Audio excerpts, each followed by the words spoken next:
Cuando son las 5:15 de la tarde nos encontramos desde la ciudad de Caracas para BPI TV. Quien les habla, Héctor Luis Caldera, y bueno, nos encontramos acá desde Bellomonte. A mi lado se encuentra Luis Salamanca, él es abogado, politólogo y doctor en ciencias políticas, que nos va a comentar un poco acerca de la conflictividad política que ha ocurrido estos primeros días del año y también rumbo a lo que va a ser probablemente un año electoral, un año donde se va a escoger al próximo presidente de este país. Quizás también ese ambiente electoral, su opinión acerca de todo esto, lanzamientos de candidaturas que ya se ha pronunciado a principios de año. También un poco acerca de las conversaciones o diálogo que va a tener la oposición en los próximos días. Señor Salamanca, para empezar un poco, para que nos hable un poco del panorama venezolano, cuando está arrancando el año hemos visto algunos saqueos, algunos conflictos en algunas zonas del país. ¿Cómo usted está viendo toda esta situación, cuando está arrancando este año 2018? Sí, el año comienza con una conflictividad social, digamos, comprensible, dada la situación que tiene buena parte de la población, casi toda la población venezolana, que sufre los rigores de la escasez, que a nivel popular de los sectores de menores recursos se vive de una manera mucho más atroz, mucho más difícil, y eso está empujando a sectores de esta población a protestar, a salir a la calle, dado que no puede conseguir alimentos, no puede conseguir medicamentos, carece de gas, carece de los elementos más esenciales para una vida normal. Bueno, se van a la calle a manifestar su situación, a que se conozca su situación, y eso en algunos casos se conecta con acciones de saqueo que a veces son premeditados, otras veces son espontáneos. Esta es una protesta que es distinta a la del año pasado.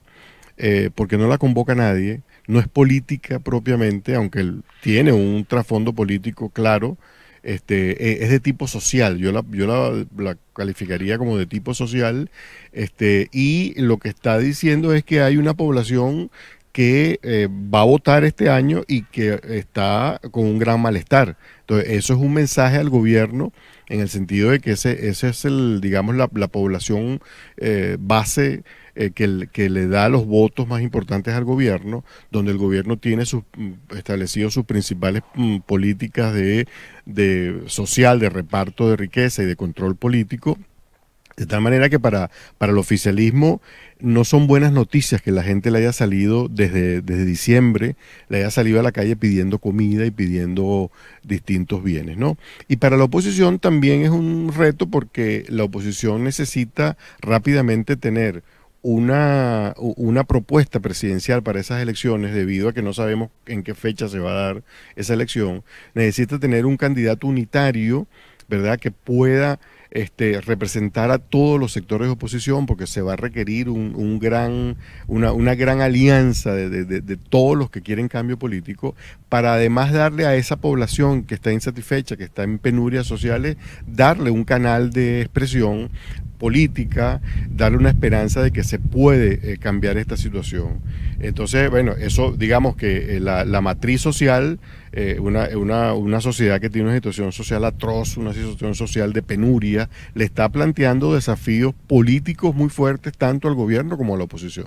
Estamos observando también que también dentro de todo este marco hay un sector de la oposición que está pidiendo lo que son elecciones primarias y quizás organizándose. Pero también observamos en la mañana a algunos partidos también de la oposición que están indicando que todavía no tienen candidato, y posiblemente si estas conversaciones o diálogos que vayan a ocurrir en los próximos días no funcionan, están haciendo un llamado a la calle. ¿Cómo usted está observando quizás estas opiniones de la oposición? Algunos grupos probablemente llamando a la calle, quizás otros grupos llamando quizás unas elecciones primarias. ¿En qué debería estar concentrándose entonces la oposición para estos próximos días? Inclusive también si nos pudiera hablar un poco acerca de este diálogo y lo que podría venir luego del diálogo desde el punto de vista estratégico y probablemente también táctico.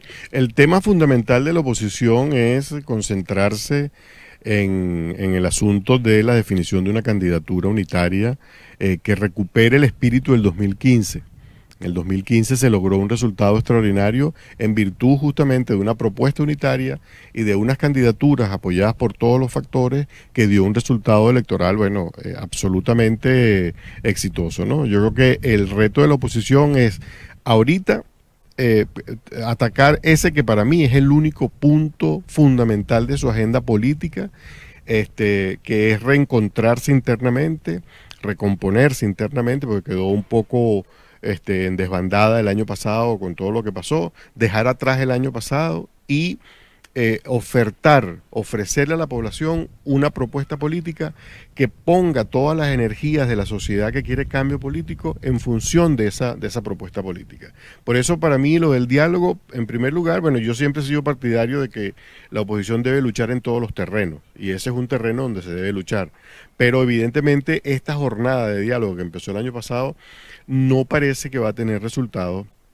Y lo más importante es ya no darle más largas al asunto, porque el gobierno le está dando largas al asunto, porque además es un distractor. El gobierno lo usa como un distractor, como un mecanismo de generación de mala imagen de la oposición, atribuyéndole a ciertos sectores de oposición que están negociando por debajo de cuerda, a espaldas de la gente y tal. Entonces ya la oposición debe, digamos, posponer indefinidamente este tema, porque si el gobierno ya conoce sus propuestas desde el año pasado y no hasta ahora no ha dado respuestas, porque no tiene interés en dar respuesta, porque además se le está solicitando cosas que son muy importantes para el país. Es una lástima porque los venezolanos que están en penuria social por falta de medicamentos, por falta de comida, no van a tener la posibilidad de ser auxiliados por un canal de ayuda humanitaria.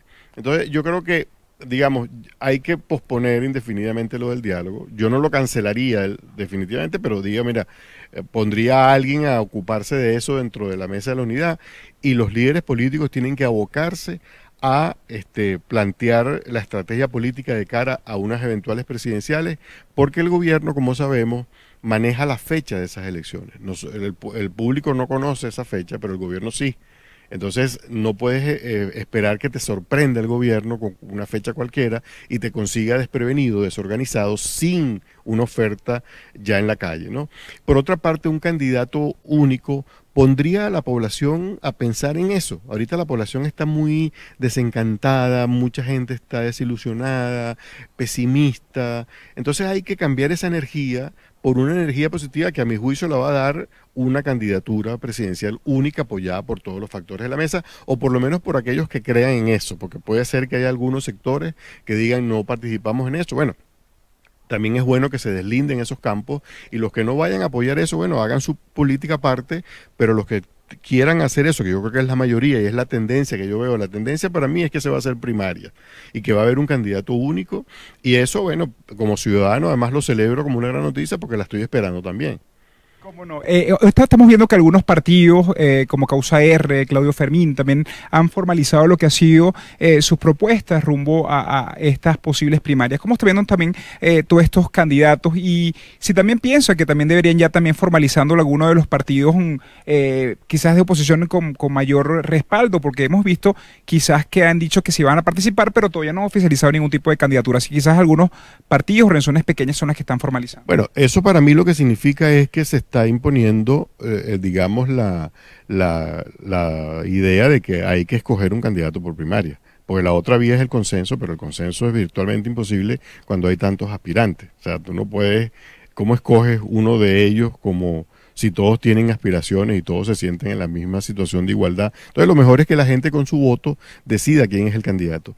Y creo que estas propuestas de candidatos que surgieron hoy son muy buenas, porque digamos, van a hacer más presión para que la mesa se ocupe más pronto de esta tarea, ¿no?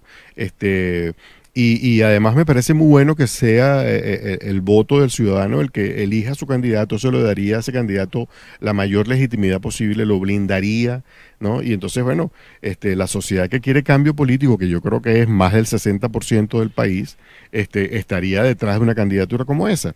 Y la gente se reanimaría, la quejadera que hay en Venezuela sobre el comportamiento de la mesa se pondría a un lado. No es que esas quejas no sean fundamentadas, pero bueno, yo creo que no es el momento ya de la quejadera, es el momento de la acción, de la actuación positiva, proactiva, para luchar en ese frente electoral que sabemos que va a ser muy duro, muy complejo, que yo no sé si Maduro finalmente estará animado a hacerlo, porque si Maduro ve que la mesa de la unidad tiene un candidato único y todos los sectores están detrás de ese candidato apoyando, quizás se piense hacer esa elección. Para mí esa elección está condicionada algunos elementos que podríamos conversar también. Como no, yo también quisiera, hablando también de esos elementos y otros elementos que podrían estar afectando esta posible elección presidencial que podría darse este año 2018, es también el candidato del oficialismo. Todo el mundo indica que podría ser Maduro, pero también podría haber otros candidatos dentro del PSUV. ¿Cómo usted está viendo eso? ¿Cree que ya Maduro podría estar fijado o cree que el PSUV podría también decidir, depende de estos movimientos que haga la oposición durante todos estos días? Mira, para mí la candidatura del oficialismo no está resuelta ni mucho menos. Es decir, Maduro salió adelante en un movimiento táctico para ganarle, para tomarle ventaja a los posibles aspirantes que pueda haber internamente. Maduro debe tener mucha resistencia, mucha crítica, como la tiene en el país, pues, ¿no? Si hay en el país un 60-70% de críticas a Maduro, seguro que ahí están metidos muchos oficialistas que están cuestionando a Maduro, ¿no? O sea, Maduro no es el mejor candidato, pero a mi juicio es el menos malo de los candidatos, por otra parte, porque si te pones a ver, lo ves en las encuestas, Maduro tiene unos puntos más altos que, por ejemplo, Diosdado Cabello. Pero Diosdado Cabello no se ha manifestado todavía y hay que recordar que hace unos meses atrás alguien propuso a Diosdado Cabello como eventual candidato. Entonces, Cabello no se ha manifestado todavía en relación a la candidatura de Maduro, de manera clara, lo ha hecho, digamos, indirectamente, y entonces, bueno, yo espero que el Partido Socialista Unido de Venezuela diga, bueno, nuestra vía para escoger el candidato es, porque Maduro ya lo decidió, o sea, por imposición presidencial o porque por consenso, o por primarias. Debería ser por primarias porque ellos siempre proclaman que son muy democráticos y debería ser por primarias si hay otros candidatos. Entonces habría que esperar que aparezcan esos otros candidatos, algún insider, que aparezca algún insider dentro del chavismo, así como se habla de un posible outsider dentro de la oposición, de repente podría aparecer un insider dentro del chavismo. En todo caso, hay que ver cómo se presentan los acontecimientos, que va a hacer por fin el Partido Socialista. Te insisto, debería ser por vía democrática, porque así lo exige la Constitución y porque el chavismo siempre ha pregonado pues que son muy democráticos. Entonces debería escogerse por primarias como lo va a hacer la oposición. Okay, es lo que se indica. También tenemos otros temas relacionados con lo que son estas candidaturas. Ya venimos también de dos procesos electorales, lo que fue el proceso de gobernadores, también tuvimos el proceso de alcaldes, donde también se hicieron unas primarias en las de alcaldes. Tomando referencia a estos dos procesos anteriores, ¿usted cree que también la gente podría tener confianza? Porque parte de lo que han exigido los partidos hoy como Voluntad Popular es que haya condiciones también electorales, e inclusive algunos sectores como 20 Venezuela está indicando que no va a ir a elecciones si no se encuentra un Consejo Nacional Electoral donde se podría confiar. Ya tomando una de las exigencias que tiene la oposición, como es el cambio del Consejo Nacional Electoral, ¿usted cree que todo este proceso electoral podría darse este año con la satisfacción que podría tener las personas? Bueno, mire, el tema de las condiciones siempre hay que luchar por ellas. En Venezuela se habían logrado una cantidad de condiciones, de garantías electorales hasta la última elección presidencial e incluso hasta las últimas elecciones parlamentarias, 2015. Yo lo que creo es que la oposición tiene que retomar esas garantías. Hay gente que pide el máximo, que pide, bueno, todas las garantías y además que cambien todos los rectores. Yo no sé si hay tiempo para eso y en todo caso no creo que el gobierno vaya a aceptar eso. Pero allí puede haber una trampita, es decir, en el sentido de que el gobierno puede estar usando eso para hacerle sentir a una parte de la población que si no le cambian los miembros del Consejo Nacional Electoral, entonces no van a votar, es decir, para generar abstención. Y la gente tiene que estar clara en eso, porque fíjate, con este mismo CNE se logró el resultado del 2015. Y entonces, bueno, ese resultado es muy valioso porque muestra que la oposición sí puede llegar a más de 7.500.000 votos, que la oposición tiene más potencial de votos que el gobierno en una contienda democrática mínima, donde la gente vote en libertad, no ganaría, ¿verdad? El gobierno ganaría solo si la oposición va dividida o si hay muchas irregularidades, como yo preveo que va a haber en una elección donde la oposición se presente con un solo candidato y si el gobierno decide, en ese caso, hacer la elección. Entonces, digamos que Lo de las condiciones, repito, hay que luchar por ellas. Si no las puedes conseguir, igual tienes que participar, porque no puedes abandonar el terreno y dejarle ese espacio de poder solo al gobierno. Otro tema que también le preocupa a las personas, también los partidos políticos se han pronunciado durante todos estos días, es el tema militar. Tanto Vente Venezuela, Voluntad Popular, Primer Justicia, casi todos los partidos han llamado a los componentes militares para que se pronuncien en medio de toda esta conflictividad política que hay, inclusive para exigir algún tipo de condiciones que indican que están dentro del marco democrático. Su opinión acerca de los componentes militares y su acción dentro de este año, ¿cuál es la que deberían tener? Bueno, la que deberían tener es la que exige la Constitución. Es decir, los militares no deberían ser activistas políticos. Los militares tienen derecho al voto, pero no tienen derecho a militar en partidos políticos ni a inclinarse por ninguna opción política. Los militares defienden a la nación, pero sabemos que en la práctica eso no es así. En la práctica tenemos unos militares activistas políticos, tenemos unos militares que han jurado apoyar la opción del expresidente Chávez y del presidente Maduro. Entonces, bueno, eso plantea un problema importante porque son al mismo tiempo los cuidadores de el proceso electoral desde el punto de vista de la seguridad. Entonces, ya sabemos por otras experiencias electorales que el protagonismo de los militares en los centros de votación, en las mesas, es muy alto y eso puede generar muchísimos problemas en una elección presidencial.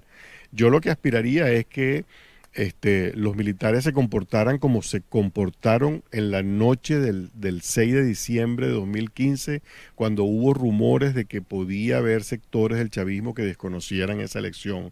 Y salió el alto mando militar en hablar primero que los demás poderes para reconocer el resultado y decir que el resultado se iba a respetar. Yo esperaría mínimo que los militares se comportaran de la manera como se comportaron en esa noche del 6 de diciembre, 7 de diciembre de 2015. ¿Cómo no? No quisiéramos despedirlo sin antes también consultar unos temas internacionales. Estamos viendo también que el presidente Maduro en los últimos días ha restringido lo que es el comercio con algunas islas del Caribe. Estamos hablando de Aruba, Curazao, quizás copiando algunas prácticas utilizadas el año pasado con la frontera con Colombia. Su visión acerca de este tipo de acciones nuevamente que está haciendo el gobierno empezando este año 2018. Bueno, yo no sé qué hay exactamente por detrás de esta decisión, porque evidentemente no puede ser la misma situación que la que está planteada con Colombia, porque entre otras cosas entre Aruba, Curazao y Bonaire y Venezuela lo que hay es agua, o sea, no hay frontera terrestre, pues, ¿no? Entonces, y por otra parte, me parece que si Maduro lo que quiere es evitar el contrabando, ya probó que cerrando la frontera con Colombia por Cúcuta y el Táchira, eso no funciona. Pues lo que ha hecho más bien es conseguir un efecto contrario y se mantiene el mismo problema y se ha agudizado. O sea, si Maduro tomara, digamos, revisara sus propias políticas y viera que no le han funcionado, sino que los problemas se han agudizado, quizás lo llevaría a pensar en que la solución no anda por ahí, no anda por cerrar al país con respecto al resto del mundo, sino más bien en abrir la economía. O sea, ahí es donde está el tema de fondo. El tema de fondo es que la economía dejó de funcionar como economía. Esto es una economía de sobrevivencia, donde tú medio consigues productos a costos enormes, entonces lo que hay es que generar producción, ¿verdad? Y para generar producción tienes que generar incentivos a los productores, tienes que liberar precios. Tenemos la liberación de precios, pero no tenemos los beneficios de la liberación de precios. ¿Por qué? Porque es una liberación de precio patológica, pues es impuesta, es coercitiva, es solo para castigar. No, necesitas abrir la producción para que la gente se anime a producir. Y la liberación de precios es fundamental. Lo hizo Erhard en Alemania en 1946, después de la Segunda Guerra Mundial, con un país casi destruido totalmente, con dos monedas, con mercados negros, con escasez, con inflación, y decidió liberar los precios. A la vuelta de unos años, Alemania era el milagro alemán en materia económica. Muchísimas gracias. Bueno, cómo no. Estábamos escuchando a Luis Salamanca, él es abogado, politólogo y doctor en ciencias políticas. Esta es la información que podemos aportar para BPI TV. Quien les habló, Héctor Luis Caldera, desde la ciudad de Caracas.